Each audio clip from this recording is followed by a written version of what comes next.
Salut les bracaillons, bienvenue dans mon bureau. Alors, vous avez lu le titre, aujourd'hui on termine, ou presque, et pourquoi ce presque?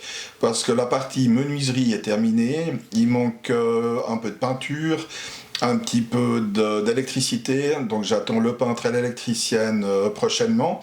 Et puis le tapis, je le poserai en tout dernier quand j'aurai fait encore le local d'à côté, donc la cave qui fera l'objet de plusieurs vidéos, dont une table, dans un mini agencement de cuisine, des rangements, etc. Ensuite, je vous conseille d'aller voir, pour ceux qui ne les auraient pas vus, les deux vidéos précédentes, 25.1, 25.2, et puis pour pouvoir vous remettre un petit peu ça en tête. Ensuite, cette vidéo elle est un petit peu difficile à tourner pour plusieurs raisons. Un, parce que j'ai traîné ça sur plusieurs mois et puis c'est jamais une bonne idée. Et puis deux, le local a une largeur assez faible.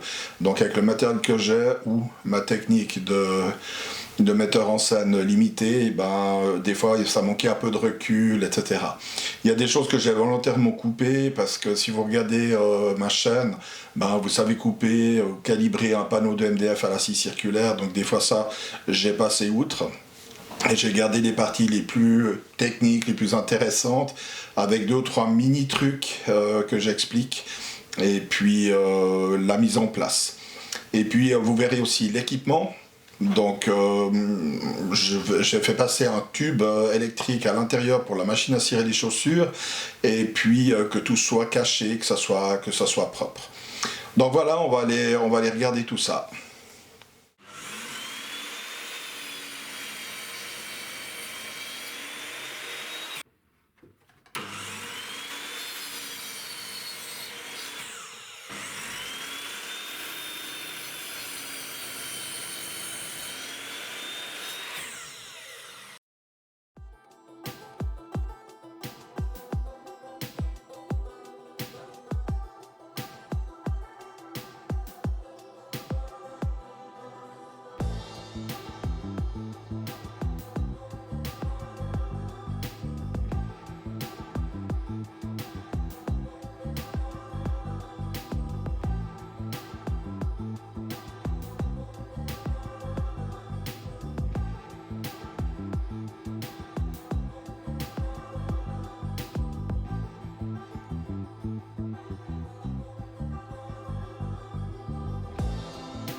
Depuis l'autre côté maintenant, on voit nettement que le mur est tout sauf droit dans tous les sens. Donc je me suis tenu à distance avec des vis justement faites pour ce genre de choses.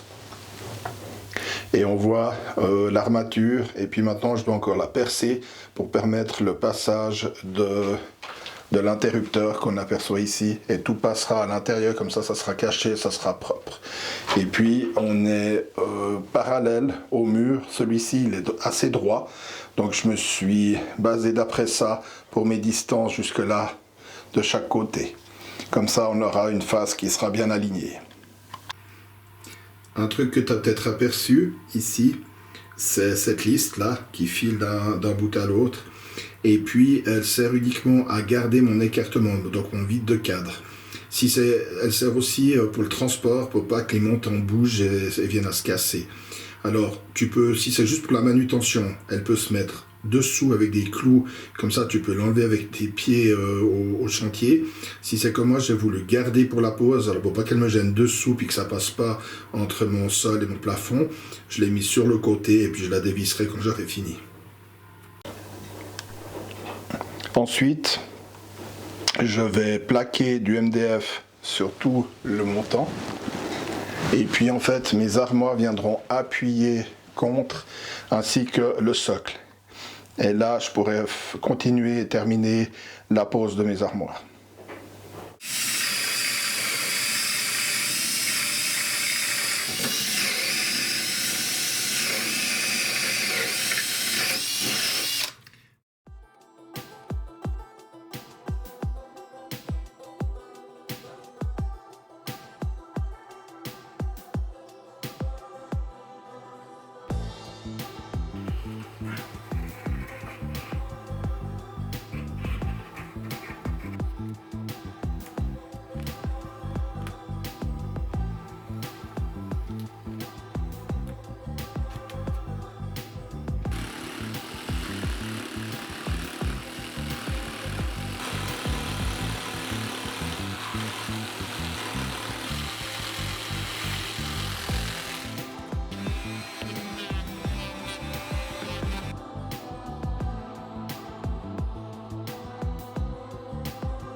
Alors je le monte sur le côté, normalement c'est sur le bas. Si je suis sur le fond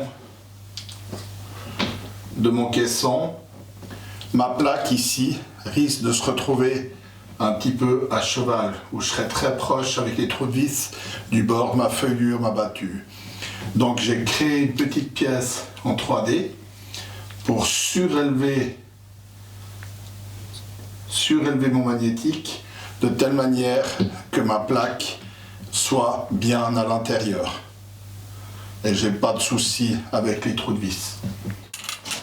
Alors, petit truc pour pas avoir besoin de compter les trous, puis va avec ton double mètre. Donc tu regardes combien tu veux. Allez, je veux 300. Je mets mon taquet et hop, 300. 300. Et 300. Et là, je suis sûr que tout est juste. Et ça va beaucoup plus vite que de compter les petits trous. Et voilà.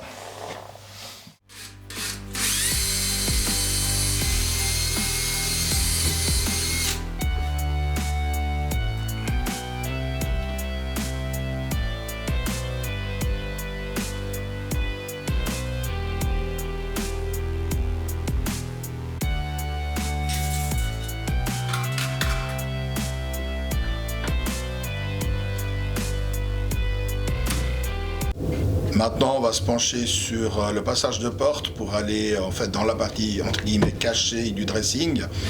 Et puis on va s'occuper, maintenant qu'on a fait la structure et le doublage de cette structure, on va s'occuper du passage de la porte. Donc on va faire un doublage avec des embrasures latérales et un plafonnet.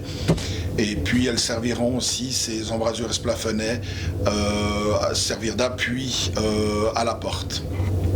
Pour ceci, j'ai fait une embrasure à gauche de 90 mm, un plafonnet de 90 mm. Par contre, mon mur, il n'est pas super beau. Structurellement, il ne va pas tomber, mais il n'est pas très beau. Donc pour cacher la merde au chat, j'ai fait une embrasure qu'on voit ici, un peu plus large, de 200 mm. Et puis, j'ai dû faire une entaille. On va regarder tout ça ensemble, puis comment je la pose. Alors ici tu vois l'embrasure de droite avec ici la valeur de mon plafonnet et de mon embrasure de l'autre côté, et tu vois, tu as tout compris, on va venir comme ça. Pour faire cette découpe, j'ai utilisé cette machine, cette petite circulaire à main, la Bosch, c'est la GKS 12 volts trait d'union 26, donc ça marche pas mal. Je dirais que jusqu'à du 16 mm, 19 c'était vraiment embêté au chantier, mais jusqu'à 16 mm ça va, mais il faut être gentil avec. En dessous des épaisseurs de 16 mm ça va assez bien, mais il ne faut pas lui en demander trop non plus. Si tu poses des cuisines toute la journée et puis que tu veux faire tes découpes pour l'évier, oublie quoi. Et puis je me suis appuyé contre un guide ici. Tu prends un guide, hop, tu longes. Puis ici, par contre, c'est le contraire. Je suis venu depuis l'intérieur pour toujours pouvoir appuyer ce côté-là, puisqu'ici, j'aurais été gêné par la place du moteur. Et puis, tu finis avec un petit coup de scie japonaise à ces endroits-là pour que ça soit propre.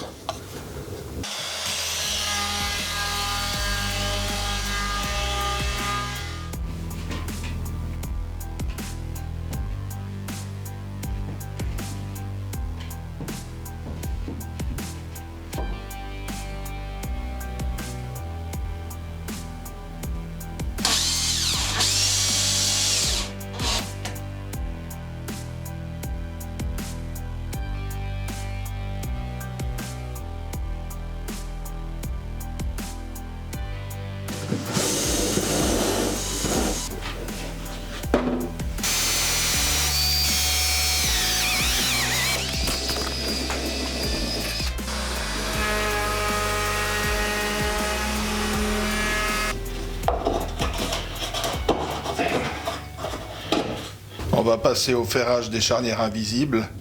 Je vais utiliser mon gabarit. Celui-là, c'est un de marque Wurth. Il est assez cher, il est presque 300 francs suisses, grosso modo 300 €. Je crois qu'on est à la parité, avec la partie pour ce qui va sur le ventail et puis sur le corps. Donc si t'as pas tout ça, tu t'excites pas, tu peux très bien y arriver avec ce genre de choses. Ça marche très bien. Ça te demande juste de tracer un petit peu plus. Et puis pour réaliser le gabarit, soit tu mesures pour tes traçages, soit tu crées un gabarit en bois avec imprimante 3D. Bref, de nos jours, c'est pas les solutions qui manquent.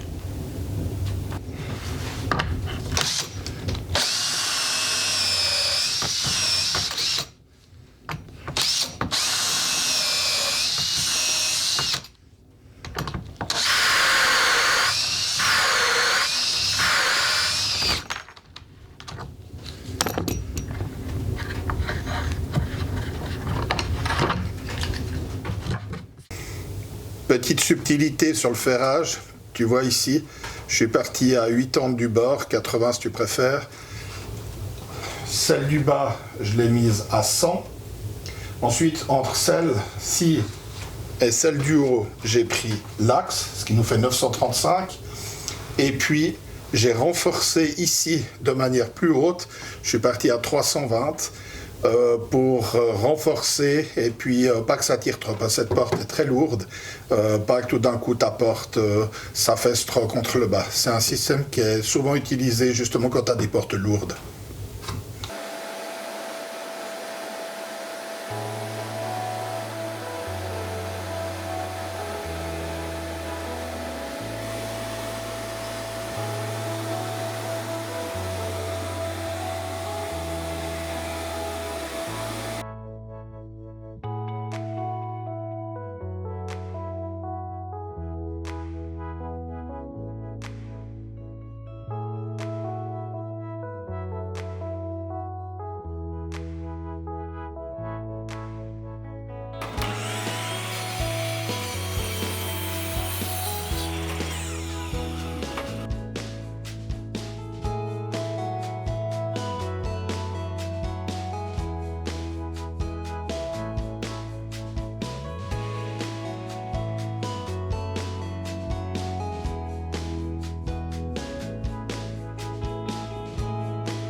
Que retenir de la vidéo du jour?